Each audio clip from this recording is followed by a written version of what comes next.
Welcome to The Explainer. Today, we're doing something I find absolutely fascinating. We're heading back to math class, but for a really crucial reason. We're going to break down exactly how higher education accountability metrics are actually calculated. You know those glossy marketing brochures you get from universities? If you've ever wondered how they actually come up with those glowing student success rates, well, you're in exactly the right place. By the end of this, you're going to have a crystal clear understanding of the exact formulas used to judge academic success. Let's dive in.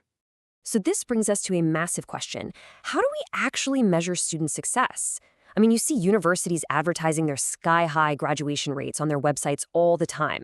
But actually tracking thousands of students over multiple years in the real world, it is incredibly challenging. People change majors, they take leaves of absence, they transfer.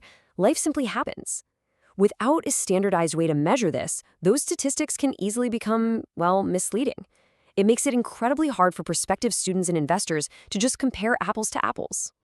And that is exactly where the SASB standards come into play. SASB provides a standardized solution for sustainability accounting, which basically ensures everybody is using the exact same ruler. Today, we're going to focus on two specific codes from their education standard. We've got SV-ED 260A.1 for the graduation rate and SV-ED 260A.2 for the on-time completion rate. Now, both of these are going to give us a quantitative percentage, but the math behind them tells two very, very different stories. Here's our syllabus for today.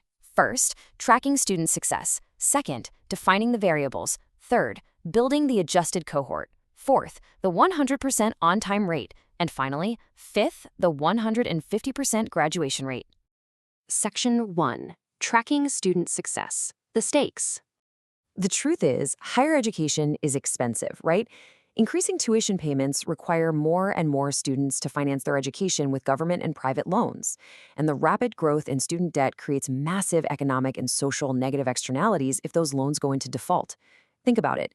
When institutions perform poorly on graduation and completion rates, students often leave with high debt and very few skills that employers actually value. Plus, poor accountability can literally jeopardize an institution's government funding sources. So getting these numbers right isn't just about good PR, it's absolutely crucial for the entire economy. Moving on to Section 2, defining the variables, the raw materials. Okay, first up is the cohort. According to the standard, a cohort is the collective group of students entering a particular program at the exact same time. This is the absolute foundation of our entire equation. It's our starting block. When we measure success, we don't just look at the whole university at once. We isolate a specific group that started their journey together. Think of it like the freshman class of 2020. We isolate them so we can track their specific progress over time. Next up, we have completers. These are the students who actually cross the finish line. The strict definition here is students who are conferred a degree, diploma, certificate, or some other formal award. These are our success stories. And mathematically speaking, they're going to form the top half of our equation, our numerator. And our final key variable to define is normal time to completion.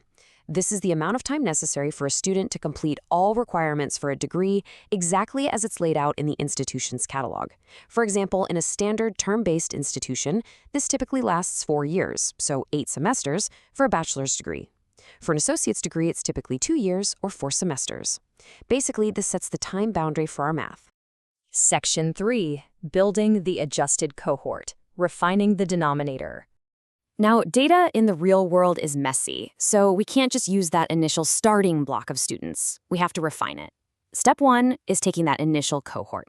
Then, step 2, if an institution discovers incorrect prior data, they revise it. That gives us the revised cohort.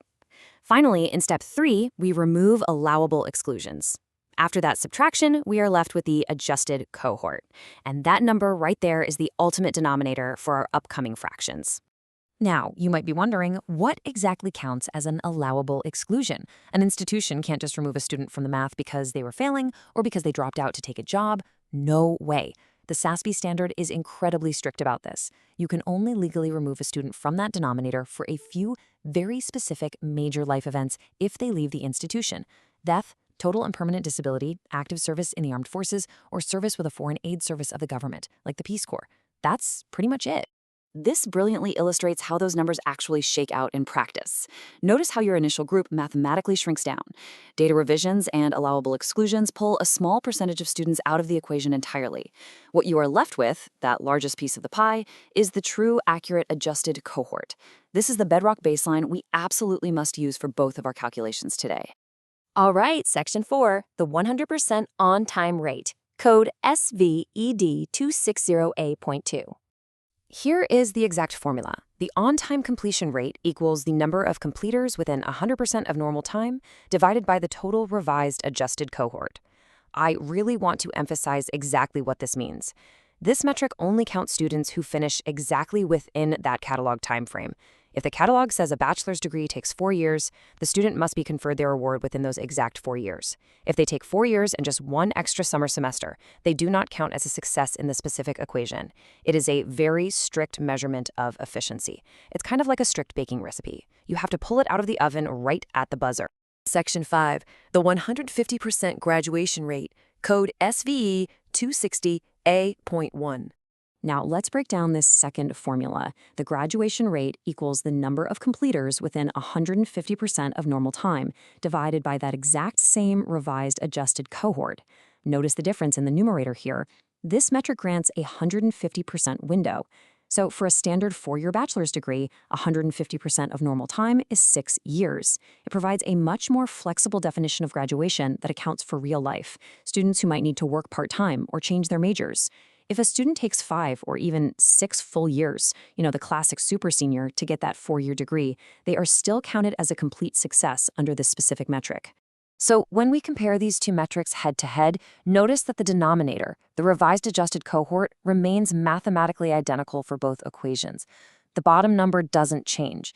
The only thing that changes is the numerator. The window of time we give a student to cross the finish line jumps from 100% of normal time all the way to 150% of normal time. And because that denominator is the exact same, granting 150% of normal time mathematically guarantees that the graduation rate will always be a higher percentage than the strict on-time completion rate. If you capture the 4-year graduates and then you add in the 5- and 6-year graduates, well, the bar simply goes up. This is incredibly important to keep in mind when you're out there reading university statistics. A school might proudly advertise an 80% graduation rate, but you now know that means students had up to 6 years to finish a 4-year program. Their strict on-time rate for 4 years might actually be significantly lower. Now, while we've spent a lot of time today deep in the dry math of numerators and denominators, the SASB standard reminds us to ground this whole thing back into the real human impact. As they state, entities that provide high-quality education and facilitate completion of programs increase the chances of graduates obtaining employment and paying their loans. At the end of the day, whether a student finishes in 100% or 150% of the time, the ultimate goal of tracking these specific metrics is to ensure institutions are actually delivering the education they promise and helping us avoid a catastrophic student debt crisis. So, as we wrap up today's explainer, I want to leave you with this question to ponder. How do these precise mathematical metrics change your view of university statistics? The next time you look at a glossy brochure boasting about academic success, I hope you remember the adjusted cohort. And I definitely hope you check to see if they're talking about the 100% on-time completion rate or that 150% graduation rate. Thank you so much for learning with me today, and keep questioning the data.